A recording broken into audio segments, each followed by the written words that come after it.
بسم الله الرحمن الرحيم والحمد لله رب العالمين وأزكى الصلاة وأزكى التسليم على المصطفى الأمين سيدنا محمد وعلى آله وصحبه أجمعين ومن تبعهم بإحسان إلى يوم الدين. اللهم علمنا ما ينفعنا وانفعنا بما علمتنا وزدنا علما واجعلنا من الذين يستمعون القول فيتبعون أحسنه. سبحانك لا علم لنا إلا ما علمتنا إنك أنت العليم الحكيم. سبحانك لا علم لنا إلا ما علمتنا إنك أنت العليم الحكيم.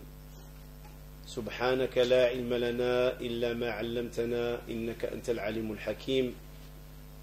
ولا حول ولا قوة إلا بالله العلي العظيم.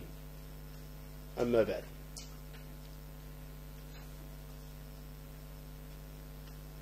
C'est avec un grand plaisir que j'entreprends cette intervention ici sur Lyon, et c'est la première fois que j'interviens sur Lyon. Il m'est arrivé plusieurs fois de passer par Lyon, et comment ne pas le faire, parce que quand on veut traverser du nord vers le sud, on passe par Lyon. Mais Allah subhanahu wa ta'ala, il a voulu que ce soir, ça soit autre chose, que ce soit dans le cadre de la fraternité, de l'amour et de la religion. Le sujet que j'ai choisi, il est relié à la fraternité et l'amour entre les musulmans, et comment préserver cette fraternité et cet amour. Parce que le risque et les menaces, ils sont réels. Si la fraternité n'est pas quelque chose de bien ficelé et que l'amour n'est pas une réalité, à la moindre menace, tout risque de s'écrouler, et c'est la perte pour les musulmans. Cette religion, elle est basée sur un ensemble, je ne parle pas des 5 piliers, mais pour la réalisation du modèle du prophète alayhi salatu wassalam à l'état de Médine, il faut savoir que cet état de Médine, quand elle a vu le jour, il ne l'a pas vu dans un cadre purement intérêt politique. Les fondements sur lesquels l'état de Médine ont été faits, c'est-à-dire les fondements, c'est à travers la fraternité et l'amour entre deux communautés qui sont distantes d'environ 500 km. Deux communautés qui ne se sont jamais connues. Ils ne se sont jamais rassemblés.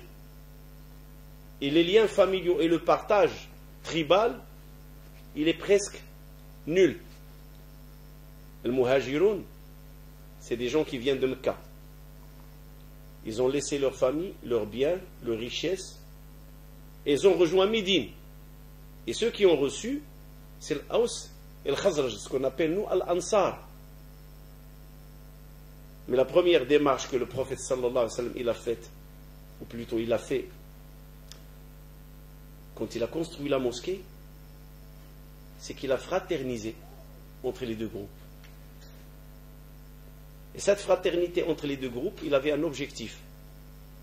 Je le dis, je le répète, ce n'est pas une fraternité politique et ce n'est pas une fraternité de politesse. Parce qu'aujourd'hui, dans la société, on vit et on regarde et on croit que parfois les gens sont solidaires, mais au moindre événement, la déchirure s'installe et la fraternité disparaît et la division, elle a tous les éléments pour être une réalité sur le terrain. C'est ce qu'on est de la communauté musulmane actuellement. Et donc le sujet, le modèle, ou plutôt un exemple que j'ai choisi du Coran, qui nous soulève la fraternité, l'amour, mais dans un cadre de conflit. À la première épreuve de la dunya, certains éléments de division, ils ont commencé à apparaître. Et on va voir comment le Coran, il a remédié à la situation, et comment le prophète sallallahu alayhi wa sallam, il a réglé le problème, mais d'une façon parfaite, qui a rappelé la fraternité, et qui a rappelé l'amour, et que ce sont les bases de la communauté musulmane qui lui donnent une solidité, et qui lui donnent un poids, et qui lui donnent une réalité dans son existence. Si maintenant on cherche toujours à faire en sorte que les musulmans soient divisés, malgré que la religion musulmane est une religion qui nous enseigne l'amour, qui nous enseigne toutes ces valeurs que j'ai citées, c'est qu'on trouve des ingrédients, et avec ces ingrédients, on fait une fitna, de telle sorte que la fraternité et l'amour entre nous brûlent et n'existent plus, et que ce sont autre chose, anti-islam, qui vont primer, et qui vont dominer, et qui vont faire en sorte que la Ummah va se déchirer. C'est quoi ce modèle dans le Coran? Alors, c'est le chapitre Al-Anfal, les butins. Il commence ce chapitre par un mot. Yas'alunaka anil anfal. Il vous pose la question sur les butins. Mais pourquoi ce chapitre a été révélé? Et pourquoi la question sur le butin? La première bataille qu'a menée le prophète sallallahu alayhi wa sallam contre les polythéistes, après 15 ans d'attente, 13 ans à Mecca et 2 ans à Médine, jamais les musulmans n'ont porté les armes et jamais ils ont eu le droit de combattre ou de déclarer la guerre. Jamais, c'est interdit. La seule arme qu'avait le prophète durant 13 ans à Mecca, c'est le Coran. La seule arme. Et je défie quelqu'un qui me sort autre chose que le Coran. Et Allah le dit dans Sourate Al-Furqan, le discernement noir sur blanc, combattez avec le Coran un vrai combat. Wajahidum bihi jihadan kabira. Parce que Sahaba, il interpellait le prophète. Regarde les Qurayshites, comment ils nous traitent, comment ils nous torturent, comment ils nous humilient. On n'a pas le droit de répondre au mal par le mal. C'est Allah. Et quand la réponse d'Allah est venue, aucune arme, votre arme c'est le Coran. Le Coran contre toutes les autres armes. Et pourquoi? Parce que dans le Coran, il y a l'enseignement, comment répondre aux polythéistes. Dans le Coran, il y a l'enseignement, comment vous devriez être unis, regroupés, rassemblés, solides. Le Coran, c'était la directive, des musulmans pour vivre. C'est à travers le Coran qu'ils vivaient. Les gens de Mecca, ce qu'on appelle le Muhajiroun, les Mekwa, les 13 années, tous ceux qui adhèrent à l'islam, leur mode de vie, leur guide de vie, c'était le Coran. C'était leur seule façon d'exister et leur seule façon de répondre, leur seule façon de répliquer et leur seule façon de défier. Aucune autre.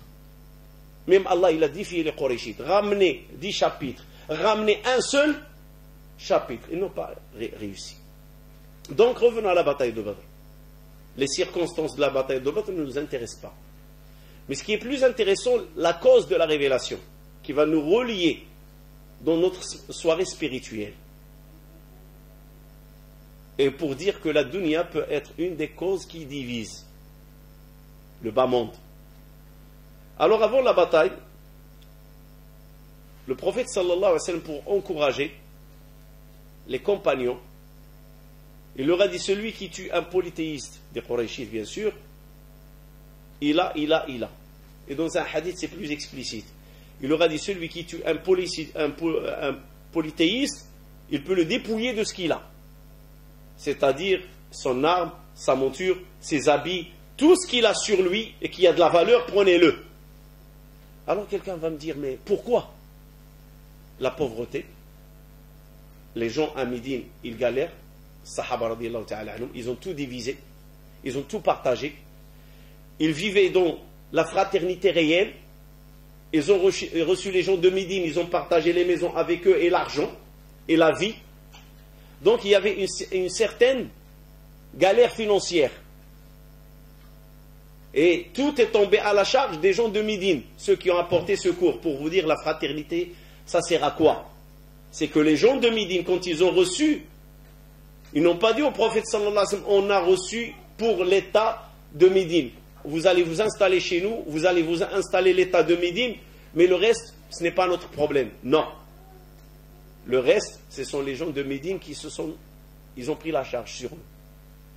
Ils se sont chargés d'alléger et de réduire la souffrance, d'alléger les Mécois de leur fardeau, parce qu'ils n'ont pas les moyens, ils ont tout laissé MK, et en même temps, que la souffrance qu'ils portaient dans leur cœur, comment ils vont vivre dans un nouveau lieu, dans un nouvel environnement, ou plutôt dans un nouveau environnement, comment ils vont vivre et comment ils vont s'en sortir. Et donc tout ça, il est tombé sur le dos de qui? À la charge de qui? Les gens de Médine.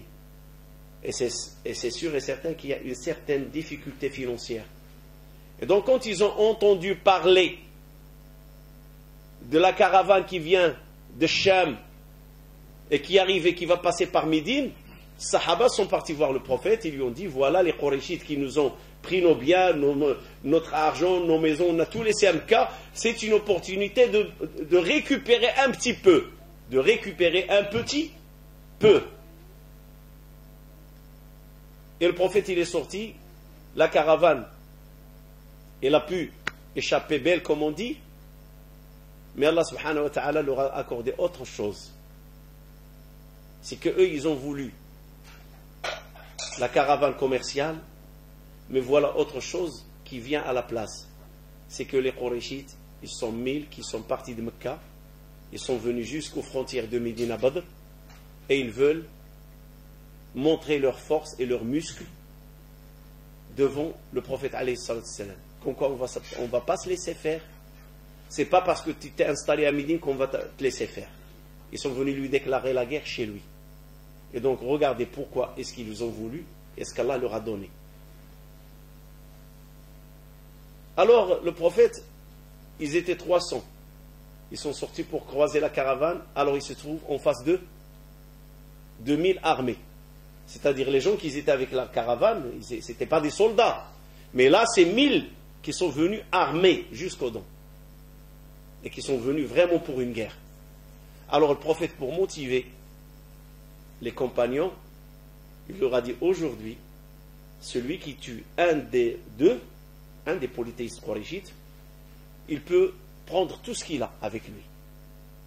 C'est-à-dire le partage, il n'y en aura pas. Le vrai partage, tue ton ennemi, prends ce qu'il a. Il t'appartient. Alors au moment de la bataille de Badr, les jeunes se sont précipités. Ils ont de la force, ils ont de l'énergie, ils ont foncé.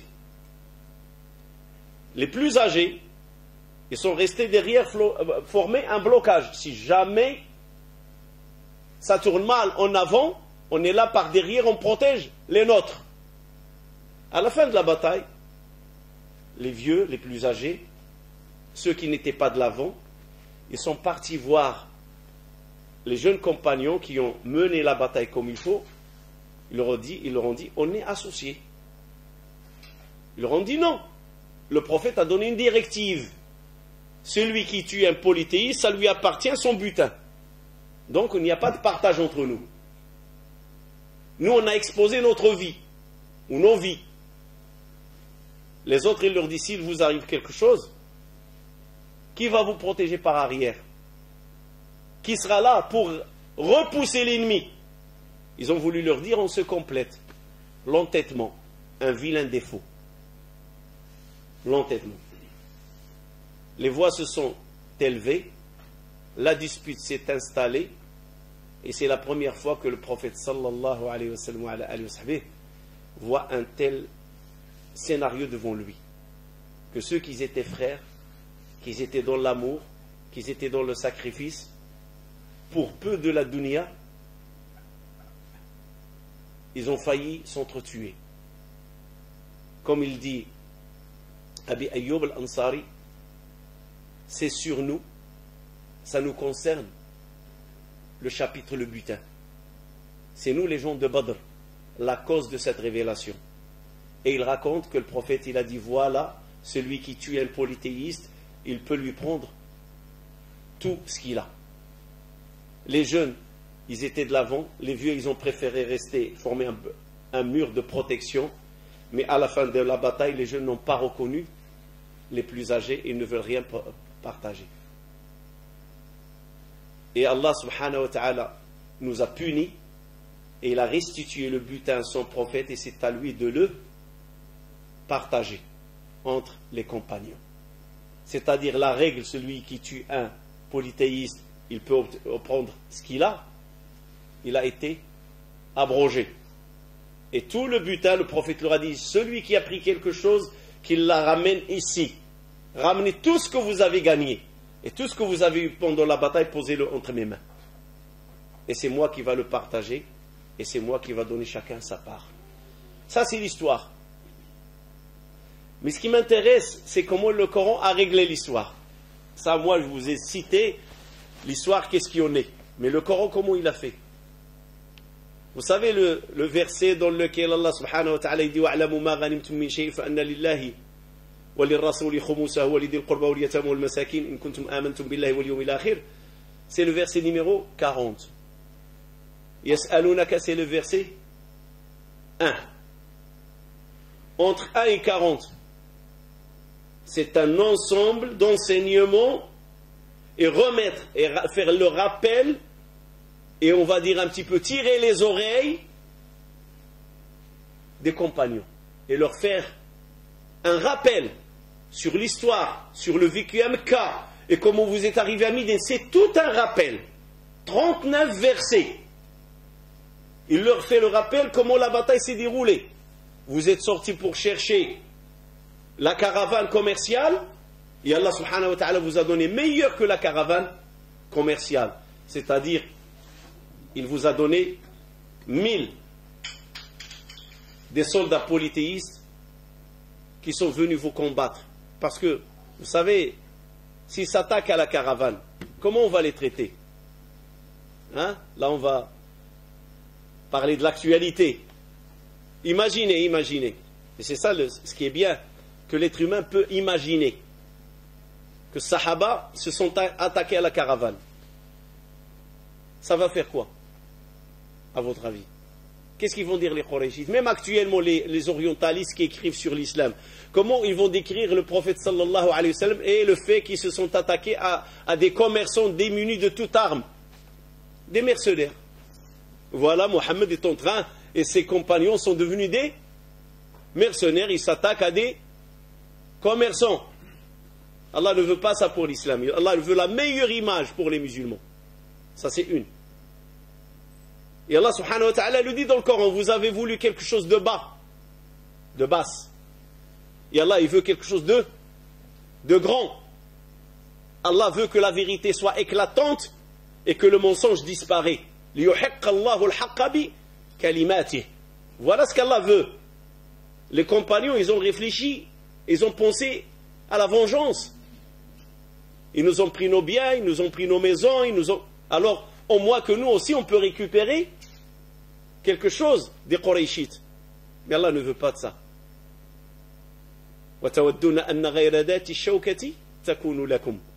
Vous n'avez pas voulu la meilleure. C'est Allah qui vous l'a ramenée.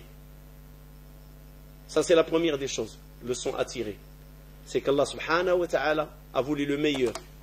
Pourquoi le meilleur? Parce que c'est la vérité qui doit dominer et non la question financière. Ça, c'est le premier récit qu'Allah rapporte dans Surat Al-Anfal. Rappelez-vous des circonstances pour lesquelles vous êtes sortis. Et comment Allah subhanahu wa ta'ala a changé ces circonstances. Et ce n'est plus une question de caravane, c'est une question de guerre armée à armée. Et c'est plus légitime de parler dans l'histoire que c'est une guerre armée à armée que de parler d'une caravane qui a été attaquée. Ça, c'est le premier rappel. Le deuxième rappel, que le triomphe vient d'Allah. Et la preuve, vous étiez peu. 300. Et eux, ils étaient combien? 1000. Est-ce que vous trouvez raisonnable que 300 gagnent contre 1000? Logiquement, mathématiquement, un homme contre 3. Quelle chance pour qu'un homme contre 3 gagne et sont armés jusqu'aux dents? Pas beaucoup. Une chance sur 3 qui se fait qu'il gagne. Qu'est-ce que ça représente au niveau de la probabilité? C'est 0 ou quelque. Et pourtant, vous avez triomphé. Et les signes du triomphe, يغشيكم النعاس وينزل عليكم من السماء ماء. Deux choses se sont arrivées pendant le face-à-face, c'est incroyable. Vous étiez pris par le sommeil. Vous avez commencé à comater. Pendant que l'ennemi est en face de vous. Est-ce que ça peut arriver quand tu es en face d'un ennemi de dormir? Mais c'est ce qui est arrivé aux compagnons. Quand ils étaient face à face, un léger sommeil est tombé. Et quelques gouttes du ciel. Et ces gouttes, ce sont des gouttes d'apaisement. Pour que vous allez entreprendre la bataille dans la tranquillité et dans l'apaisement. Sommeil et pluie. Ça, ce sont les signes comme quoi c'est Allah qui vous a accordé ce triomphe. Troisième, ne croyez pas que c'est vous qui avez gagné. Il y avait Jibril et 1000 anges qui vous ont soutenu. Parce que vous étiez dans la droiture et vous êtes sortis pour vouloir faire triompher l'islam. Et Allah vous a facilité, il vous a ramené 1000 Qurayshites jusqu'à chez vous polythéistes. Et 1000 polythéistes, il a envoyé 1000 anges. Donc vous êtes devenus plus nombreux que.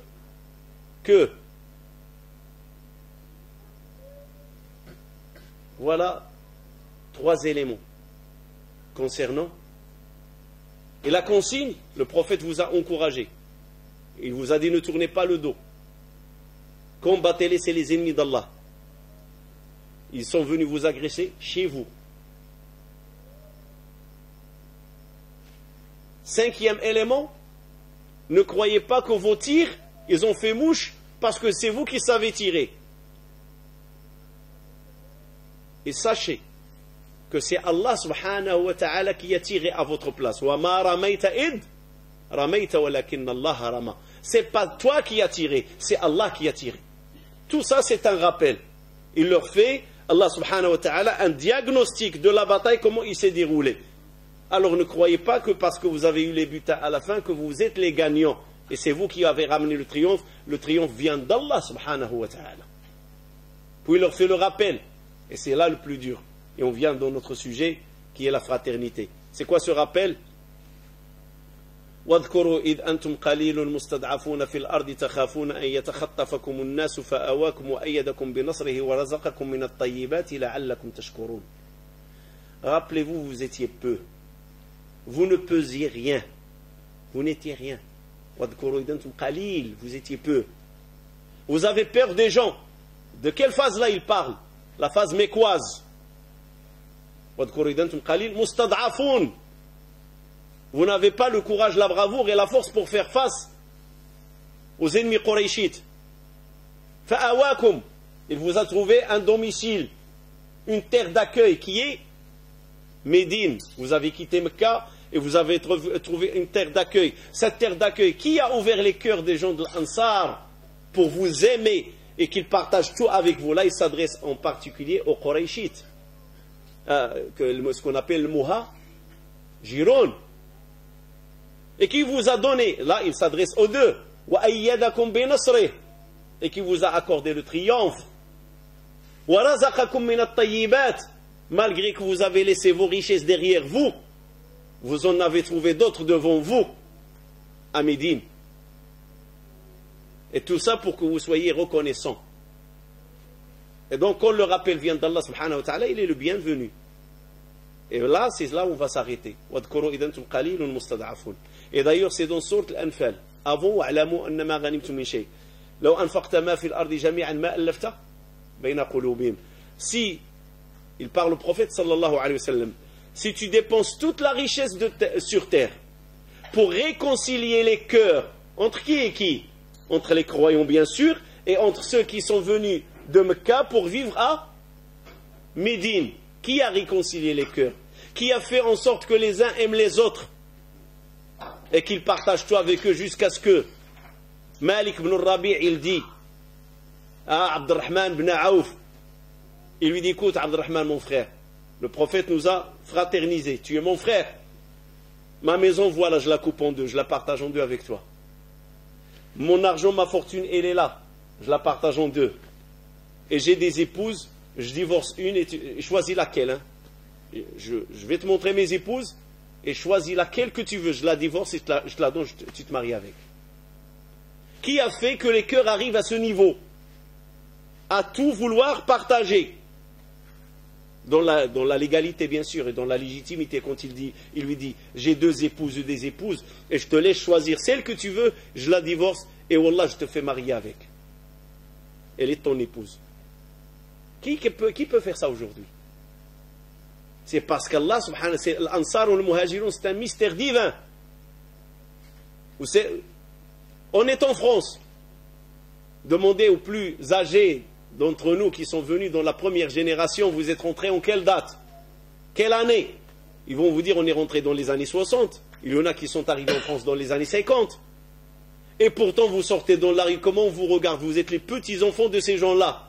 On vous regarde encore comme un étranger. On vous dit vous êtes des étrangers. Vous voyez le modèle du prophète sallallahu alayhi wa sallam? En une semaine, ils sont devenus frères. Le terme étranger n'existe plus. Le terme Qurayshite n'existe plus. Il y a deux termes. Ceux qui ont émigré pour soutenir Allah et son prophète, et ceux qui ont reçu pour soutenir Allah et son prophète. Al-Muhajirun wal-Ansar. Billah alaykum. Si ce n'est pas l'amour et la réconciliation des cœurs, et la vraie fraternité qu'Allah subhanahu wa ta'ala a installée dans les cœurs des uns et des autres, quelle société aujourd'hui peut-il reproduire ce phénomène ou reproduire ce modèle? Quelle société? Quelle? Et vous le voyez devant vous. On a beau établir des programmes d'immigration, des politiques d'intégration, ça ne marche pas. 40 ans, 50 ans, les gens galèrent aujourd'hui. Les gens encore, ils sont traités comme des étrangers. Pourquoi? Parce que le problème ne vient pas, ne se résout pas au niveau des cœurs.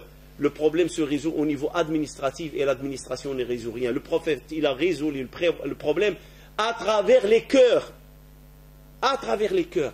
Vous êtes des frères. Aimez-vous les uns les autres. Quand quelqu'un est venu le voir, il lui a dit j'aime cet homme-là. Quelqu'un de l'Ansar. Il lui a dit j'aime cet homme-là. C'est qui cet homme? Abu Bakr. Il lui a dit je l'aime. Vous savez qu'est-ce qu'il lui a dit le prophète? Est-ce que tu lui as dit? Il lui a dit non. Il lui a dit va le voir et dis-le lui. Dis-lui que je t'aime pour Allah. Ça ne suffit pas de le dire à quelqu'un, Akhi, j'aime tel. Non, va le lui dire. Dis-lui que tu l'aimes pour Allah. C'est comme ça que le prophète sallallahu alayhi wa sallam, c'est grâce à Allah subhanahu wa ta'ala, il a formé cette communauté d'une façon solide. Et parce que la fraternité, elle ne vient pas sur papier. La fraternité vient par le cœur. Wallah al-adim, je m'en fiche pleinement du papier. Immigrant, pas immigrant, réglé, pas réglé, régulier, pas régulier, clandestin, pas clandestin, tout ça, ça n'a aucun sens. Ce qui a le sens, c'est la question du cœur. Comment il est le cœur des uns envers les autres. Et c'est ça que le rappel Allah fait. Al-Muhajirun al-Ansar. Wadkoro. Et on peut parler de Al-Muhajirun comme on peut parler de l'Ansar. L'Ansar aussi, ils étaient peu en guerre. Ça, il en parle dans Ali Imran. واذكروا إذ كنتم أعداء فألف بين قلوبكم فأصبحتم بنعمته إخوانا. Rappelez-vous quand vous étiez des ennemis les uns les autres, l'Ansar, l'Aws, al-Khajraz, une guerre de 40 ans. Ils ont mené une guerre. Des cousins, Aws et Khazraj. 40 années de guerre. Et quand l'islam est arrivé, il les a réconciliés. Le prophète sallallahu alayhi wa sallam les a réconciliés. Et l'Aws et al-Khazraj sont devenus vraiment, ils sont revenus frères. فأصبحتم, grâce à Allah et les enseignements de son prophète sallallahu alayhi wa sallam, Vous êtes devenus des vrais frères. فَأَصْبَحْتُمْ بِنِعْمَتِهِ par son bienfait. إخوانا, des frères. وَكُنْتُمْ عَلَى شَفَا حُفْرَةٍ مِنَ النَّارِ فَأَنْقَذَكُمْ مِنْهَا. Et vous étiez au bord de la falaise d'enfer. C'est-à-dire, vous allez tous dans la perdition et vers le Jahannam. Et Allah vous a sauvés. Grâce à quoi il vous a sauvés? Grâce à l'islam et les enseignements de l'islam. Tout ça, c'est le rappel. Alors, comment ça se fait maintenant que vous avez fait face à un ennemi pour quelques miettes de ce bas monde qui n'ont aucune valeur? Peut-être que l'Ansar, ils ont sacrifié plus que ce qu'ils ont ramassé dans la bataille de Badr. Et ça arrive, ça c'est l'entêtement. Shaitan, quand il joue avec l'ego de l'être humain, parfois tu trouves une personne au tribunal, avocat, démarche, 1 année, 2, rappel, ceci, cours européenne. Tu lui dis combien tu as dépensé mon frère? Il te dit je suis à 10 000 euros de dépenses. Et l'affaire pour laquelle tu es en train de faire toute cette démarche coûte combien? 2 000, 3 000. Et l'on a dépensé 10 000. Ça arrive souvent ça, que les gens dépensent de tas de sommes à aller devant la justice, vouloir récupérer quelque chose qu'à la base, elle ne vaut rien. Mais pourquoi? Parce que satisfaire un nefs, l'ego. Et c'est ce qui est passé entre le muhajir et l'Ansar. Quand quelqu'un dit voilà mon bien, ma maison, je la divise en 2. Il dit voilà mon argent, je partage en 2. Et voilà, j'ai des épouses, choisis et je te marie avec une. Ça vaut combien ça en argent? Est-ce que ça a une valeur? Partager sa propre maison. Partager son propre bien et sa propre richesse. Divorcer une des épouses pour la donner à son frère. Tu dis, toi, tu es célibataire, tu es seul, ça me dérange que tu restes seul. Et moi, j'en ai 2. Ben, choisis une et tu peux te marier avec. Halal, c'est la religion. Tout ça, billah alaykum, essayons de mettre une balance et de le peser. Combien il vaut? Est-ce qu'il a une valeur? Et pourtant, pour une bataille qui s'est déroulée une demi-journée, mais elle était symbolique pour le muhajirin. Et pour les jeunes, cette victoire était symbolique. Il y tenait dans le cœur parce que c'est la première. Vous savez, parce que le frère il a parlé de foot tout à l'heure. On va parler de foot là. À autre façon, quelqu'un qui a assisté à un match de finale, il reçoit un ballon perdu. Il le reçoit dans le public. Est-ce qu'il est prêt à donner ce ballon à quelqu'un? Il va prendre un stylo feutre, il va le signer, match telle heure, il va regarder l'heure, il va marquer la date et les circonstances du ballon, c'est vrai, et il va le mettre dans sa vitrine. Il est symbolique, il a une valeur symbolique. Et c'est ce qui est arrivé entre le muhajirin et l'Ansar. C'est que cette bataille, elle est symbolique. Cette victoire, elle est symbolique. Pourquoi? Parce que c'est la première dans l'histoire des musulmans. Et c'est pour ça que chacun tenait à garder ce qu'il a gagné. Mais il y a quelque chose de plus symbolique et qui a plus de valeur que cela.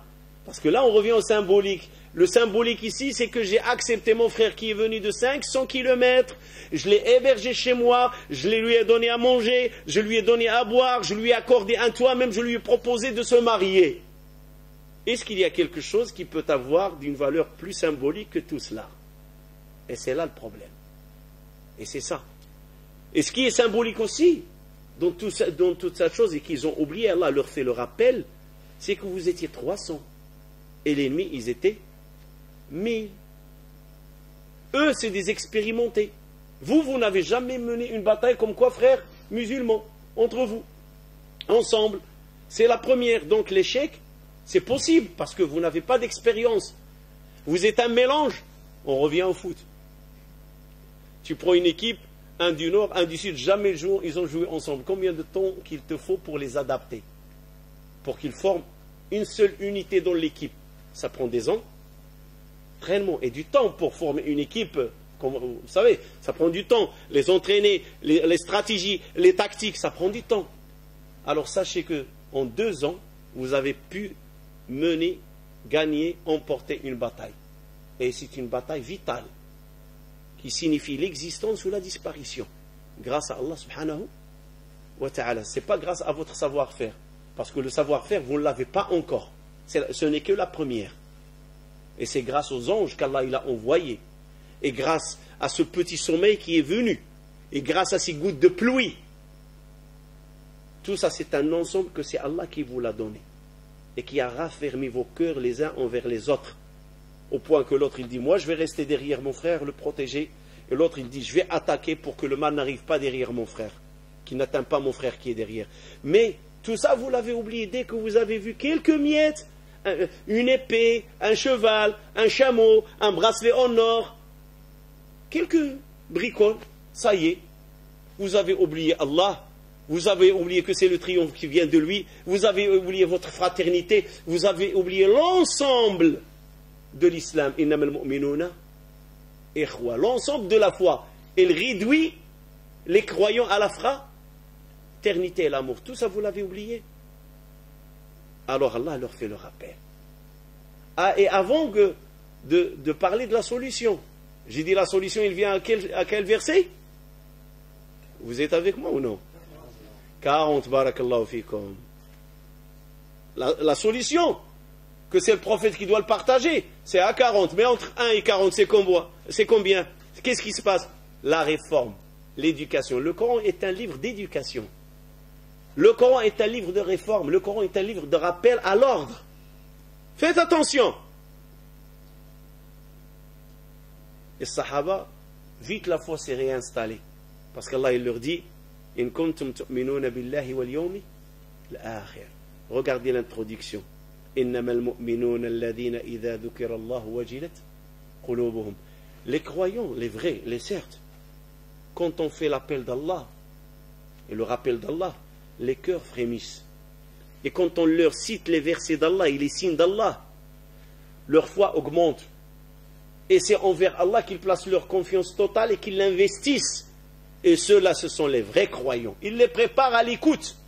Avant qu'il leur dise pourquoi vous êtes sortis, qui vous a ramené le triomphe, comment les épées se sont croisées et comment vous vous êtes rencontrés dans cette bataille.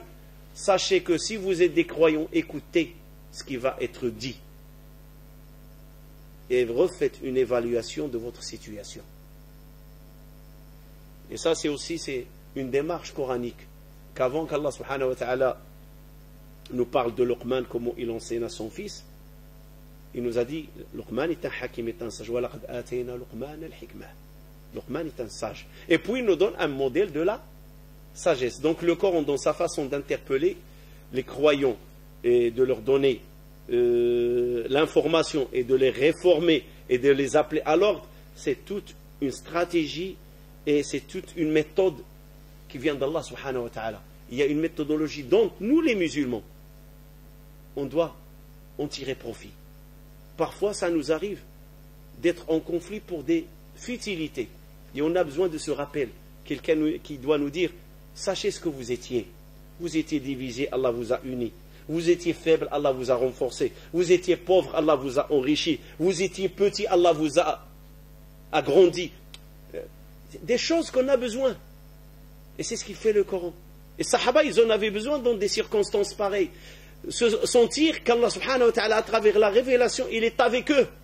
Il veille sur eux. Et qu'Allah subhanahu wa ta'ala voit les événements qui se passent devant lui et que lui-même, à travers sa parole, intervient pour les rappeler à l'ordre et leur dire arrêtez. Arrêtez. Votre objectif d'existence, c'est être le triomphe, la valeur de l'islam, la référence, et non se disputer pour la dunya. Qu'est-ce qu'elle vaut la dunya auprès d'Allah? Vous avez oublié tous ces enseignements. Et surtout quand il dit à son prophète, et sache que si tu dépenses toute la richesse sur terre, qui existe sur terre, tu ne peux réconcilier leur cœur. Et croyez-moi, quand tu arrives à aimer quelqu'un, et tu arrives à lui dire, mon frère, je t'aime pour Allah, ne dis pas que c'est toi qui as le courage. Dis-toi, c'est Allah subhanahu wa ta'ala qui t'a facilité à témoigner ton amour envers ton frère. Parce que c'est Allah qui donne cet amour. Il peut y avoir de l'hypocrisie. Comme je l'ai dit, il y a l'amour politique, l'amour à part intérêt, mais nous, on est ce soir ici rassemblés pour parler d'un amour sincère. L'amour pour Allah subhanahu wa ta'ala. C'est cet amour qui peut permettre aux musulmans de triompher. Et qui peut permettre aux musulmans d'avancer.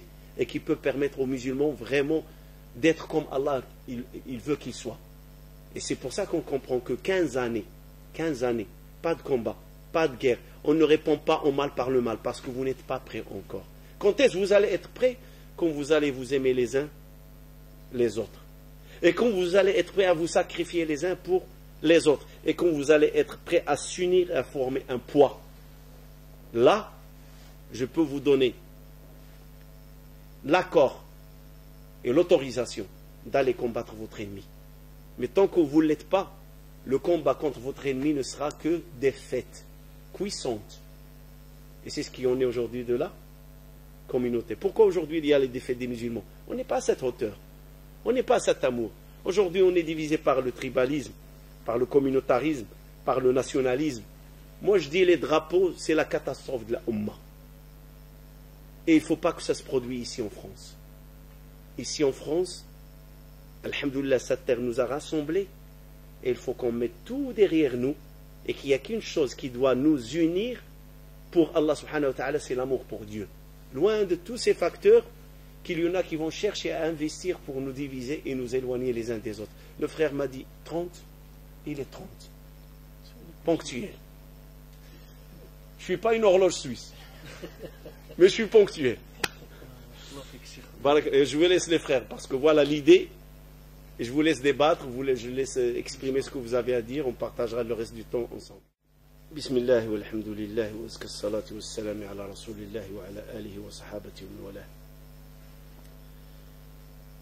اللهم إنا نسألك وأنت القادر على الإجابة تعلم خائنة الأعين وما تخفي الصدور تعلم قوتنا وضعفنا وتعلم عجزنا أنت خلقتنا وأنت رزقتنا وتعلم حالنا ولا يخفى عليك شيء منا اللهم إنا نسألك بكل اسم هو لك سميت به نفسك أو أنزلته في كتابك وعلمته أحدا من خلقك واستغفرت به في علم الغيب عندك أن تجعل القرآن العظيم ربيع قلوبنا وجلاء همنا وذهاب أحزاننا وأن تجعل فيه شفاءنا ودواءنا وتجعله لنا نورا وتجعله لنا علما وهداية وطريقا مستقيما اللهم اجعلنا من الذين يحلون حلاله ويحرمون حرامه اللهم اجعل جمعنا هذا جمعا مرحوما واجعل تفرقنا من بعده سالمين من الشر معصوما ولا تجعل بيننا ولا منا شقيا ولا محروما اللهم اغفر لنا فيه ذنوبنا وكفر عنا سيئاتنا واقض حوائجنا واستر عيوبنا ويمن كتابنا ويسر أمورنا